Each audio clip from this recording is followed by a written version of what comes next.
Total hospitalizations, down. Good news, 14,200. All the evidence suggests we're on the downside of the curve. We're headed down. Net change in hospitalizations is down. Net change in intubations is down again. And they have been down for a while. This is still not great news. Number of new people coming into the hospital, number of new infections is slightly down, but that's basically a flat line, and that is troubling. About 1,200 new, 1,300 new infections every day. Number of lives lost is still heartbreaking news, 422. Again, this is at an unimaginable level, and it's dropping somewhat, but it's still devastating news. The question we're watching now is, we hit the high point, we're on the way down. How fast does that number come down? And how far does that number drop?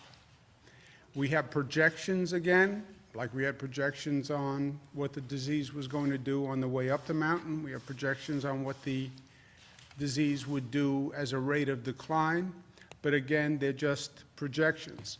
Some projections has it going down and flattening at about 5,000 people in hospitals still. Some projections have the decline slowing between now and June. But these are, again, all projections, just like they had projections as to how fast and how far the disease would increase. Those projections, as we know, were wrong. Well, they weren't wrong. We didn't hit those projections because of our actions, because of what we did, because of what the federal government did. Luckily, the disease did not go as high as they thought in the projections. You now have the corresponding question: how fast is the decline? How low is the decline? And again, the variable is going to be what we do. We change the projection on the way up. We can change the projection on the way down. But it's purely dependent on what we do. Are we socially distancing? Are we testing? How fast do we reopen? How do we reopen? You answer those questions, and you will determine what the rate of decline is. If you say, well, we're done, can't stay in the house anymore, let's just reopen. Just start business tomorrow. Let's go. What happens? That's what happens.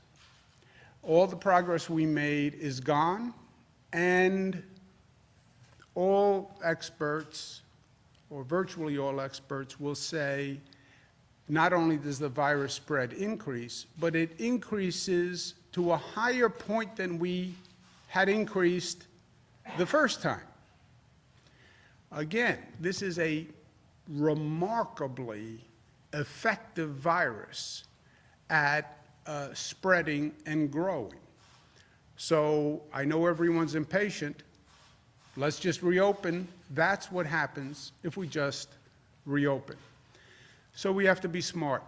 People are also talking about a second wave, potential of a second wave. People are talking about potential for the virus to come back in the fall, which means the game isn't over, which means the game could be just at halftime. So let's make sure we're learning the lessons of what has happened thus far. And let's make sure we're being truthful with ourselves. Not that we're deceiving anyone else, but let's make sure we're not deceiving ourselves. What has happened? What should we learn from as far as what has happened thus far, so we make sure we don't make the same mistakes again? And let's do that now. This was our first global pandemic. Welcome. There had been people who talked about global pandemics before. Bill Gates had talked about the potential of a global pandemic. During the Obama administration, they talked about being prepared for a global pandemic. But it was almost always an academic exercise. What if, what if, what if? Once it happens, once it actualizes for people, then it's different. Then people get it. We now know that a global pandemic is not just a textbook exercise. It's not just a tabletop exercise. It can happen. And when it happens, it's devastating. And let's just learn from what happened on the first one. Let's just get the basic lesson of what happened on the first one. Last November, December, we knew that China had a virus outbreak. You could read about it in the newspapers, right? Everybody knew. January 26, we know we had the first confirmed case in Seattle, Washington, and in California. February 2nd, the president ordered a travel ban from China. March 1st, we have the first confirmed case in the state of New York. By March 19th, New York State is totally closed down. No state moved faster from first case to close down than the state of New York. March 16th, we have a full travel ban from Europe. Researchers now find, and they report in some newspapers, the virus was spreading wildly in Italy in February. And there was an outbreak, massive outbreak in Italy in February. Researchers now say there were likely 28,000 cases in the United States in February, including 10,000 cases in the state of New York. And the coronavirus virus that came to New York did not come from China. It came from Europe, okay? When you look at the number of flights that came from Europe to New York, the New York metropolitan area, New York and New Jersey, during January, February, up to the close down, 13,000 flights bringing 2.2 million people. All right? So November, December, you have the outbreak in China, everybody knows. January, February, flights are coming from Europe. People are also coming from China in January until the China closed down. And the flights continue to come from Europe until the Europe shut down. 2.2 million people come to New York and come to New Jersey. We acted 2 months after the China outbreak. When you look back, does anyone think the virus was still in China waiting for us to act 2 months later? We all talk about the global economy and how fast people move and how mobile we are. How can you expect that when you act 2 months after the outbreak in China, the virus was only in China, waiting for us to act? The horse had already left the barn by the time we moved. A researcher now says, knowing the number of flights coming into New York from Italy, it was like watching a horrible train wreck in slow motion. Those are the flights that were coming from Italy and from Europe, January and February. We closed the front door with the China travel ban, which was right. Even in retrospect, it was right. But we left the back door open because the virus had left China by the time we did the China travel ban. That's what the researchers are now saying with 28,000 cases in the United States, 10,000 in New York. So, what is the lesson? An outbreak anywhere is an outbreak everywhere. When you see in November and December an outbreak in China, just assume the next day it's in the United States. When they say it's in China, just assume that virus got on a plane that night and flew to New York or flew to Newark Airport, and it's now in New York.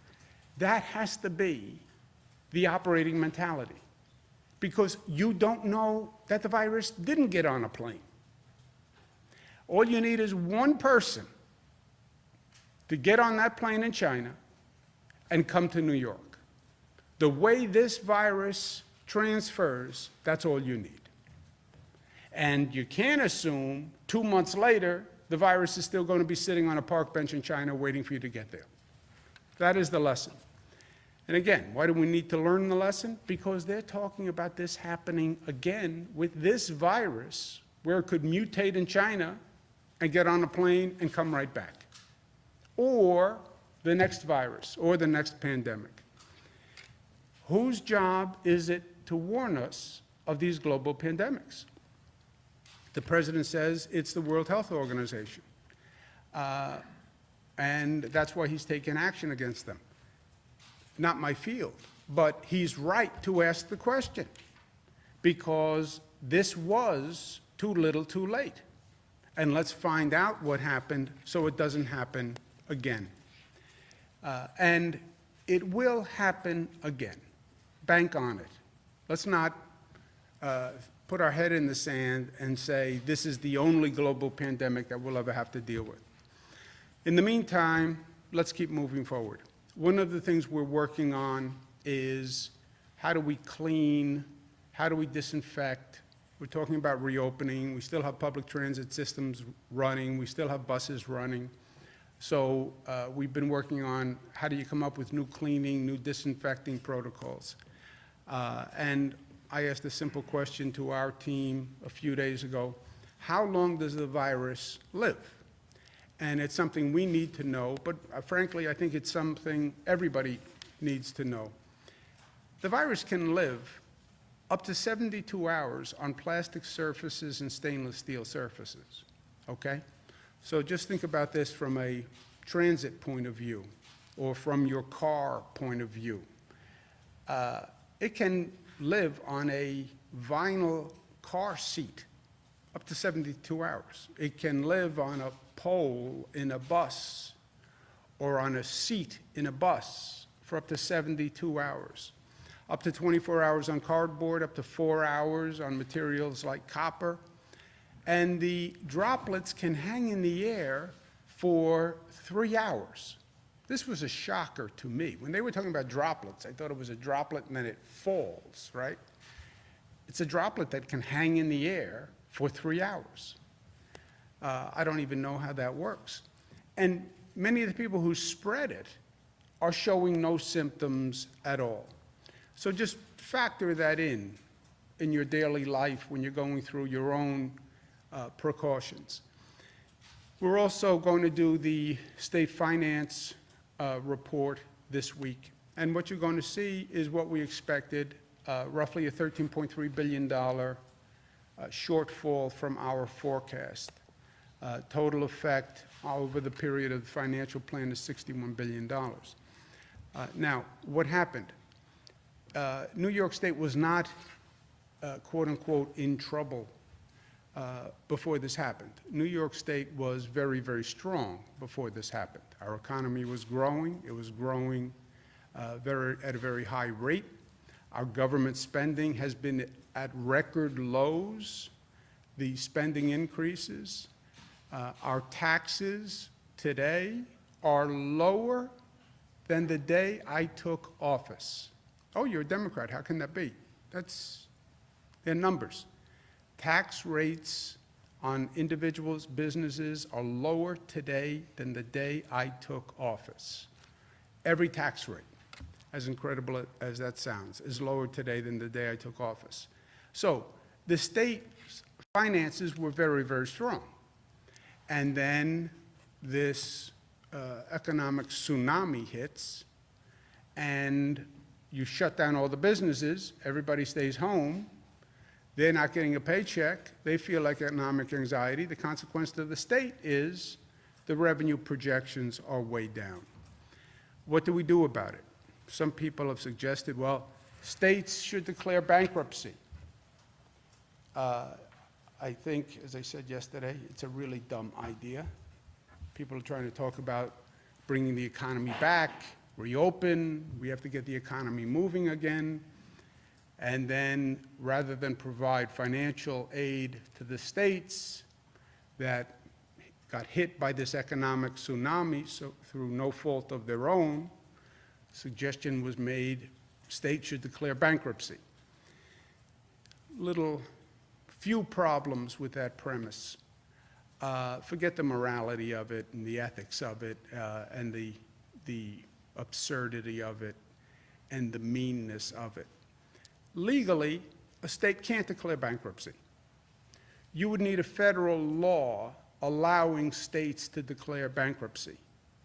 So to the Senate that proposed it, I say, pass a law allowing states to declare bankruptcy. I dare you. And let the president sign that bill that says, I give the states the legal ability to declare bankruptcy.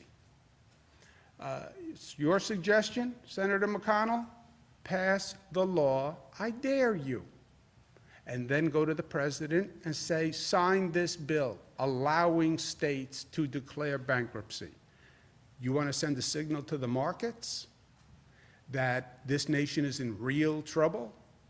You want to send an international message that the economy is in turmoil? Do that. Allow states to declare bankruptcy legally because you passed the bill.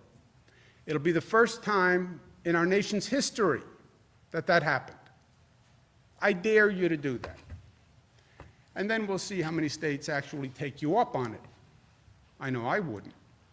But if you believe what you said, and you have the courage of conviction because you're a man of your word, pass that bill if you weren't just playing politics. We'll see how long it takes him to do it. Also moving on, voting, we still have elections in the midst of all this chaos.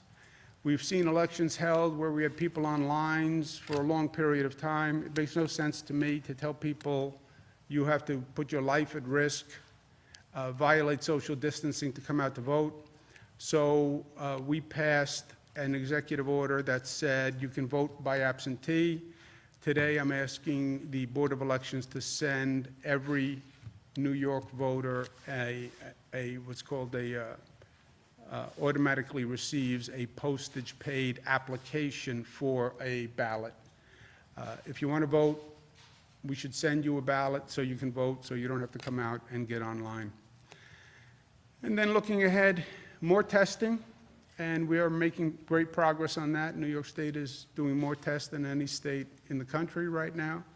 New York State is doing more tests than any country per capita on the globe right now. That is what will educate our moving forward. Watch the spread of the virus. It's getting warmer. More people are going to be coming out of their homes. That's going to happen naturally. Watch that spread. Testing gives you those numbers on an ongoing basis. Maintain social distancing. Also, plan on a reopening, and not just reopening what was. We went through this horrific experience. It should be a period of growth. It should be a period of reflection. If we're smart and we use it that way, there are lessons to learn here.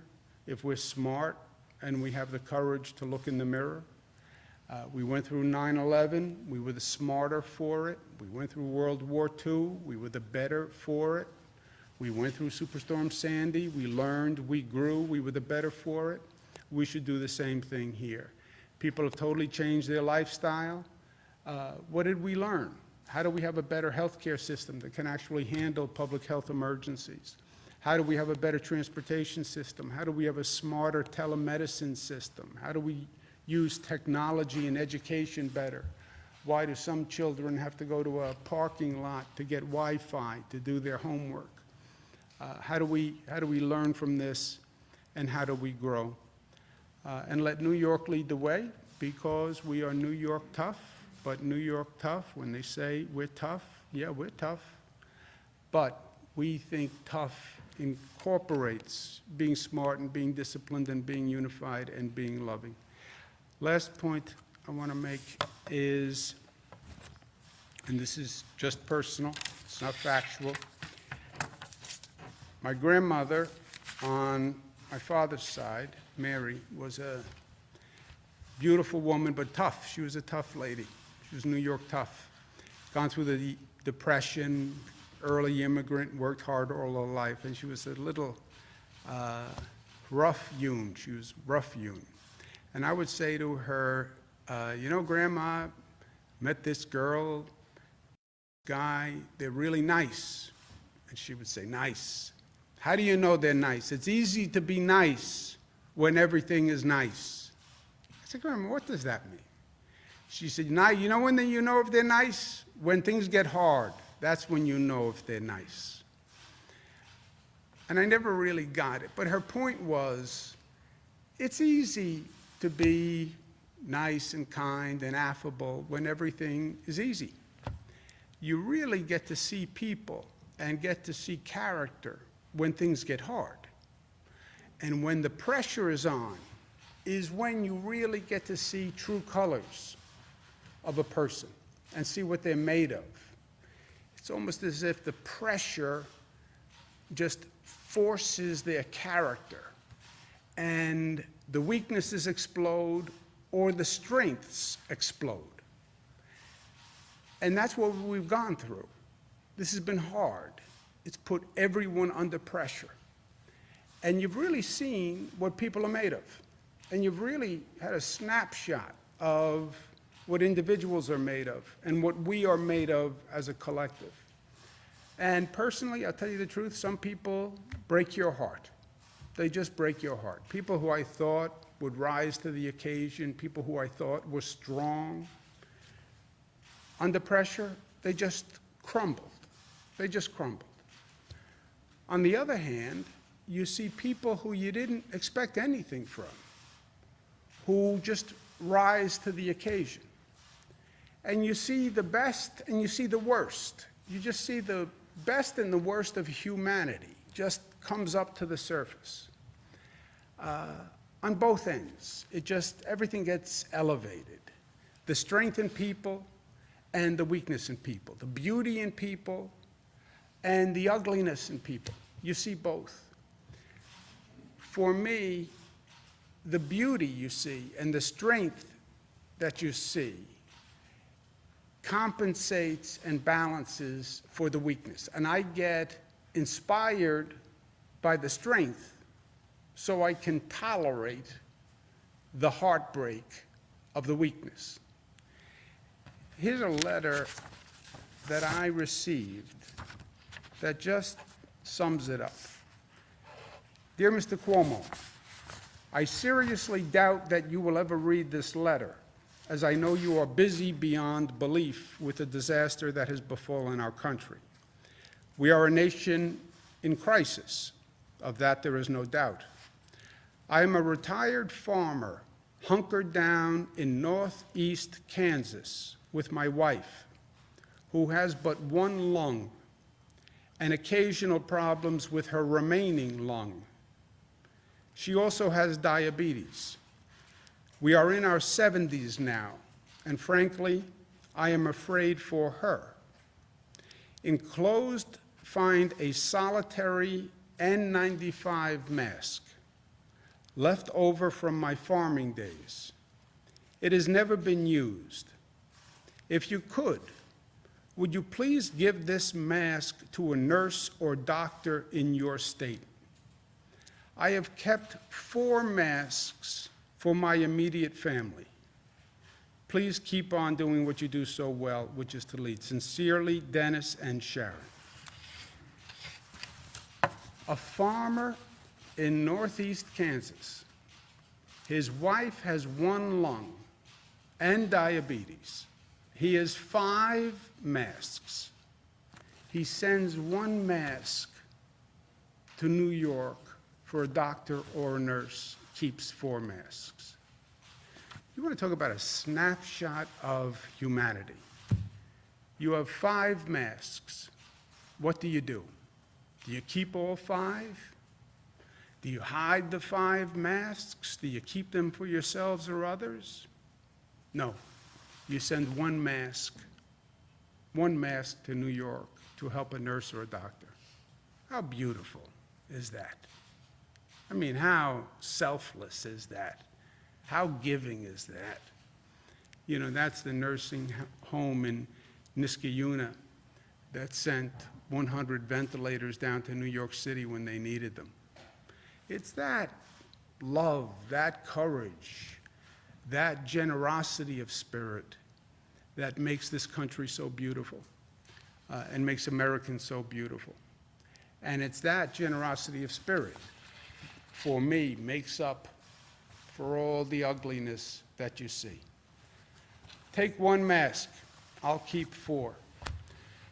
God bless America. Questions? Governor, what do you think of the president's suggestion for research into ingesting bleach or using UV rays as COVID treatments? I don't know much about UV rays. Not my job, not my business, not my education, not my background.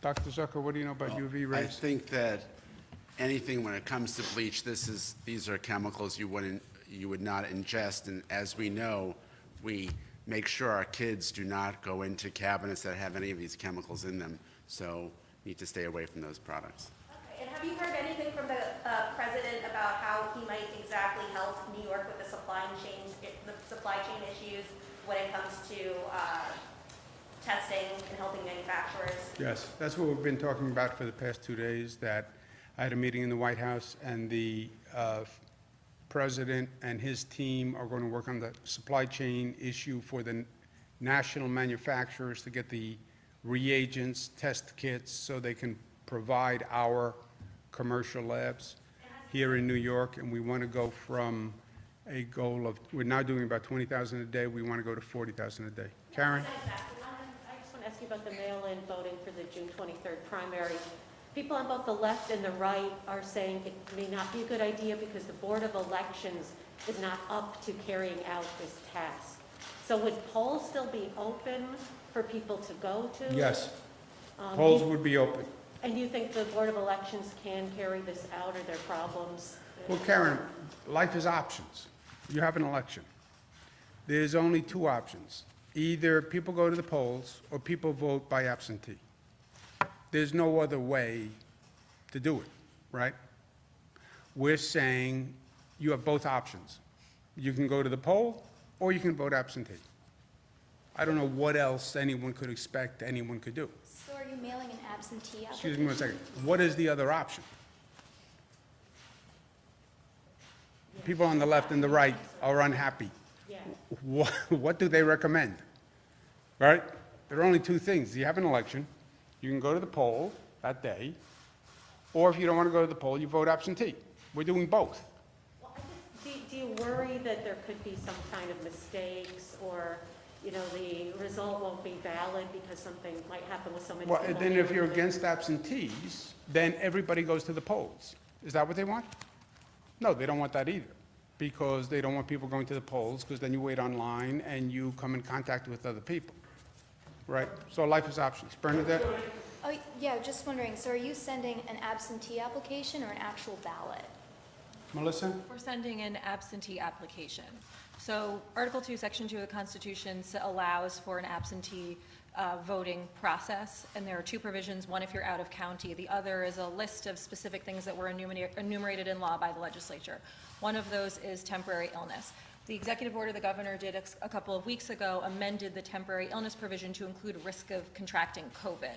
So we looked at this very closely. I know some people thought that this should be you send everybody an actual ballot to vote, and we don't think that that's within our constitutional right for the governor's directive powers to override the Constitution and create a mail-in voting system where one otherwise doesn't exist. So what we're saying is everyone's going to get an application with postage, so this is easy. Every registered voter gets one, they can fill it out, they send it back in. And to the question of whether or not the Board of Elections can handle this, the provision the governor did a couple of weeks ago allowed for anyone to already be able to do this. It's just that then you would have had to download the ballot, call to get a ballot, go to the BOE to get the ballot. So all we're doing is making this more convenient so that people who don't have access to internet, don't want to leave their homes because of their fear of COVID, are able to get an application directly sent to them with the return postage to be able to get the absentee ballot that our early executive order allowed for. How smart is that? We're a week away from May 1st. Millions of New Yorkers have rent due, they have mortgages due. Have you given any thought to a rent freeze for renters, or to extend mortgages by that 3 months so that those loans would be extended, so that people aren't going to be facing a kind of a large payment when your moratorium is complete? Yeah, we're looking at that right now. What do we do at the end of this moratorium? We have a number of options we're looking at. Is rent freeze amongst them? We're looking at all options. And then one follow-up question. We're now 3 weeks away from when the on-pause order is supposed to be done, May 15th. Parents are trying to figure out whether or not their kids are going back to school. Can we get a timetable on when you might make that decision? About 1 week. About 1 week So from we today. give people some notice.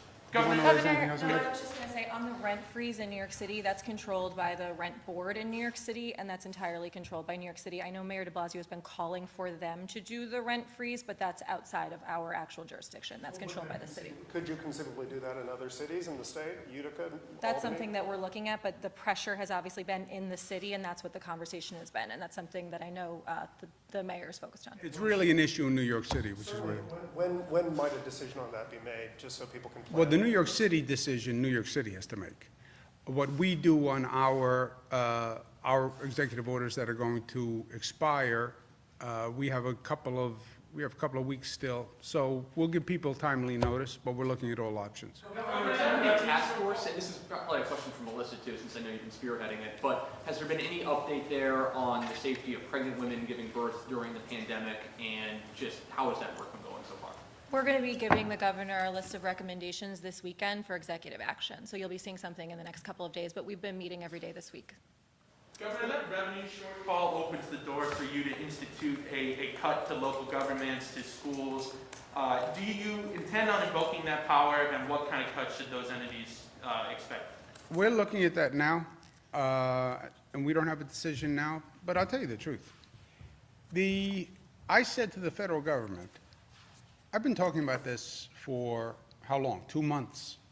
2 months. I said, how can you have a federal government in a position where they're not going to provide funding to state governments and local governments? Small business, airlines, business program, now some of these large corporations now apparently have been taking money from the government programs, and they're not funding state and local. When you don't fund state and local, you know who you don't fund? Police, fire, school teachers, school officials. What was the possible theory of funding large corporations, but not firefighters, and not police, and not healthcare workers? I mean, it boggles the mind. And all they said was, don't worry, right? Don't worry, we're going to do it in the next bill. We're going to do it in the next bill. We're going to do it in the next bill. I said to our congressional delegation, I said to our senators, Schumer and Gillibrand, don't pass this past bill that they just did unless you have state and local funding, because they're not going to do it. Don't worry, they're not going to do it. As soon as the Senate acts, McConnell turns around and says, oh, I'm not going to do it. The state should declare bankruptcy. Bail out to the blue states. Bail out to the blue states. Again, the most un-American, uncharitable, ugly statement of all times. Yes, New York had more coronavirus cases than Kentucky. You know why? The flights from Europe land in New York. The flights were not landing in Kentucky. That's why we have the coronavirus cases. That's what the researchers now found 2 months later. That the virus went from China to Europe, got on a plane, and came here. And by the way, the virus probably got on a plane in China and came here. But China maybe landed in California. The European flights landed here. That's why New York has the coronavirus cases. Bail out New York. You're not bailing out New York. New York has bailed you out. Every year, it's bailed you out. Mitch McConnell is a taker, not a giver. New York is a state of givers. We put more money into the federal pot every year. We're the #1 state in donating to the federal pot. #1. Kentucky is the #3 state in taking from the federal pot. They take out more from the federal pot than they put in. Every year, every year. But this is America. States, one federal pot, you put in what you can, and the states that need it, take it. Okay. So for every year, New York was the #1 donor state, putting in more money than it took out. Putting in more money than anyone else. And taking out less. #1 donor state. Kentucky every year was the #3 state that took out more than they put in. So they were we were putting money into the pot, they were taking our dollars out of the pot. And now he wants to look at New York and say, we're bailing you out? You're bailing us out. Just give me my money back, Senator. Just give me my money back. I mean, it's just ridiculous. States should declare bankruptcy. Okay, Senator, pass the bill that authorizes states to declare bankruptcy. Sign the bill, Mr. President. Economy's coming back. We're doing great. Pent-up demand. Stock market wants to take off. Good. Pass a bill allowing states to be bankrupt. And then let's watch how the stock market takes off at that great news about our economic resilience. Nursing home operators have said that they're facing staff shortages, people are getting sick, and they have to take the staff out of rotation. Of all of the healthcare volunteers that the state has collected into this portal, have any of them been sent to nursing homes? They all have been sent. The portal has been made 100% available to all nursing homes. So you have to request, the nursing home has to request? No, is you get a list. Nursing home goes online. Here's the whole list. Go to the list. Here are 60,000 people. Hire whoever you want. They all said that they're available and they want to help. Thank you. First of all, I actually wanted to tell you something. I've been speaking with reporters from other states, and one from Arizona told me last night that the state officials there are not giving any information on COVID-19, so I wanted to say thank you for taking our questions. Oh, thank you very much. Thank you from a reporter. VP Pence said... Surprises never cease. There is the positive of this coronavirus. VP Reporter Pence, says thank you. Have you ever heard of that? VP Pence said 16 states have submitted their reopening plans. We haven't heard the entire list of states. I wanted to know, are we on the list? And in terms of reopening, like, is the plan anywhere near being done for New York? We're not on the list. If you look at the 16 states, those tend to be the states that had a lower infection rate, lower hospitalization rate, lower death rate. We're not in the first 16 in terms of just on the numbers, on the data. Also, our plan, we'll have a statewide plan, which will basically be focused on lessons learned, but then we're also doing a regional analysis, because in this state, some of the states are basically homogeneous. New York is anything but homogeneous. We have the most dense urban area in New York City, and then we have rural areas that could be in Ohio or could be in Montana. I mean, you know, we have areas where you have very few people, basically agricultural. So we have both, and that's why we're saying we'll do a regional analysis depending on the numbers. Some regions could open up before others, as long as the way we open up those regions don't cause unintended consequences where they wind up with different problems because everybody now comes to drive in to go to their beaches or their parks or their businesses, et cetera. You know, you open up Main Street now anywhere in the state of New York, you'll see people in their cars driving up from New York City to go to that Main Street. I have no doubt. You see these pictures of beaches opening up. People will drive hours to go to a beach right now, right? You want to get out of the house, you have the kids who are making you a little crazy, put them in the car, drive 4 hours to go to a beach. People would do that. I told you I saw a couple right here in the corner, drove up from Queens to buy Thai food in styrofoam containers and sit in the car and eat it. I said, why don't you just buy Thai food in Queens? They said we needed to take a ride. I mean, that's, you know, look at that pent-up concern.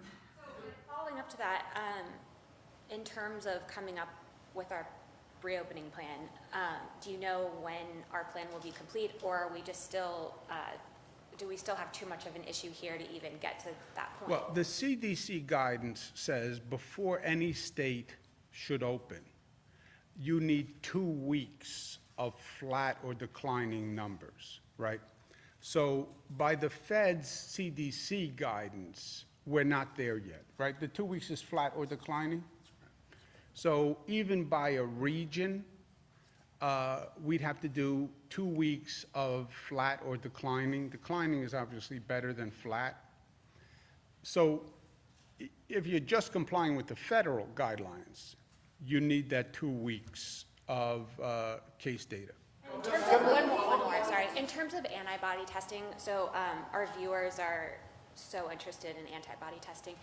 Yesterday, when you gave the numbers, I was curious, do you know how many tests that you need to do for antibody testing before you'll feel comfortable? You could consume double the capacity of all the labs in the state of New York to do testing, and you would not have done enough. You can never, you'll always want more testing. You can never do enough testing in the nursing homes, in the prisons, in long-term care facilities, population at large. You could never do enough testing. Do you have a goal, though? Because that's kind of a broad. Do you guys have a specific goal? We're going to be in the field for the next several weeks. We actually are in 15 locations downstate today. We're going to be in other locations on Saturday, Sunday, so this is going to be an ongoing thing. And as the governor said yesterday, as these results come in, yesterday was preliminary, we'll keep reporting those results out. Let's take one more. Go ahead. Someone who hasn't asked a question? Governor, the numbers you released yesterday essentially established a statistical baseline. I'm wondering if it would be reasonable or feasible or useful to mandate testing of patients and staff in nursing homes. Would that be helpful? It would be helpful, but you have to have the capacity for them to do that. They are now testing. I don't know how many are testing, maybe the Dr. Zucker does, but yeah, we have testing in nursing homes. We're doing a lot of testing in nursing homes. We're checking the temperature of every staff member that comes in. We're not in a position to say we can provide enough tests to do every staff member every day. But do you know any of the numbers? I couldn't give you the exact numbers, but as the governor said, it's a comprehensive plan of both screening, testing, evaluating what else concerns of infection and spread. So we're working on that, and we're looking at the possibility of how we can, as the governor mentioned, test staff as well as individuals who live there. Testing in nursing homes? Is the testing in nursing homes? Go ahead. Are people who are participating in these tests being informed of their results? And then relatedly, Commissioner Zucker, you said that you have a high confidence in the reliability of these tests. Can you explain why you believe that these are accurate when there are so many questions about their reliability? Go ahead. Because it's his test. That's why he believes in it. This is not somebody else's test. This is a test he developed. Go ahead. My confidence is in our Wadsworth lab test, as the governor said, which has an unbelievable sensitivity and specificity. For those who are getting tested, they want the results, we provide them with their results, and an information sheet about what those results mean. The antibody tests you're talking about are commercial antibody tests that are available. This antibody test was developed specifically by the New York State Department of Health. It's our own test. Let's take one more. Go ahead, Nick. Governor, should local health departments have access to the health emergency response data system? This is something that the Dutchess County executive is seeking. Do you know what that is? Say it again. It's the health emergency response data system. Well, we receive the data about all this information. If the county health departments want to know, we're happy to share that information with them. Thank you, Dennis, if you're watching. Thank you very much in Northeast Kansas. When does the state anticipate adding, say, thousands of probable deaths that New York City has been adding? As soon as we get, probable.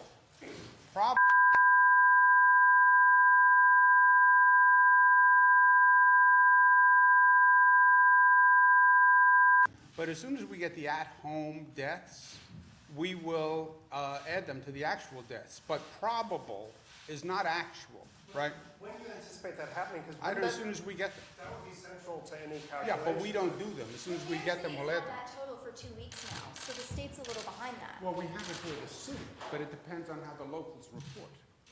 What's the lag, what's the holdup right now? Well, we have to getting get it that from the data? local government.